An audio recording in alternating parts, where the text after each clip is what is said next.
కృష్ణానది భూమి అంతటా ప్రవహిస్తూ సముద్రంలో కలవడానికి వెళ్తున్నప్పుడు ఆమెకి ఇంద్రకీలాద్రి పర్వతం అడ్డుగా నిలుస్తుంది. అప్పుడు కృష్ణమ్మ పర్వతానికి నమస్కరించి తనకు దారి ఇవ్వమని అడుగుతుంది. తాను చేసిన తపస్సుకు మెచ్చి దుర్గమ్మ తనపై కొలువయ్యిందని, దారి ఇస్తే తల్లికి ఏమైనా ఇబ్బంది కలుగుతుందేమోనని ఇంద్రకీలాద్రి దారి ఇవ్వడానికి నిరాకరిస్తుంది. దీంతో కృష్ణవేణమ్మ పర్వతంపై ఉన్న కనకదుర్గమ్మను ప్రార్థిస్తుంది. కరుణించిన అమ్మవారు ఇంద్రకీలాద్రికి ఉన్న ఒక బెజ్జం ద్వారా ప్రవహించి వెళ్ళమని చెబుతుంది.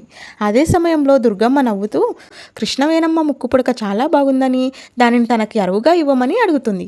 దానికి కృష్ణవేణమ్మ సరేనని ముక్కుపుడక ఇచ్చి, కలియుగం అంతమయ్యే సమయంలో నేనే కొండపైకి ఎగసి వచ్చి నా ముక్కుపుడకను నేను తిరిగి తీసుకుంటాను అని చెబుతుంది.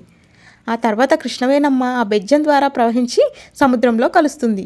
ఆ బెజ్జం ఉన్న ప్రాంతం కాబట్టి ఇది బెజ్జంవాడగా పిలువబడి కాలక్రమేణా బెజవాడగా మారింది.